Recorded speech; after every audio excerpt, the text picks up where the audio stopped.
রমজান এলো রমজান এলো এলো মাহে রমজান রমজান এলো রমজান এলো এলো মাহে রমজান সাথে যারা কষ্ট করে যাচ্ছেন আমি তা দেখতে পেরেছি শেখ বাবুল আহমেদ এখানে উপস্থিত আমাদের গ্রামের যুবক শেখ আহমেদ শেখ মাসা আলী উপস্থিত সাবেক আমাদের সদ্য মুরব্বীরা মজনাব সাহেব আপনারা রমজান মাসের জন্য ত্রাণ নিয়ে যাবেন আমরা ওনার পক্ষ থেকে ত্রাণ দিবেন আপনাদেরকে একটি কথা বলবো আমাদের এই গ্রামের প্রবাসীরা আছেন নবীন মুরব্বীরা ওই যারা চলে গিয়েছেন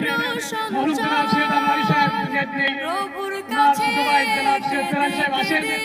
ওনার পরিবারের জন্য দোয়া করবেন এবং এই গ্রামের যত মুর্দাগণ আছেন আমাদের ছেড়ে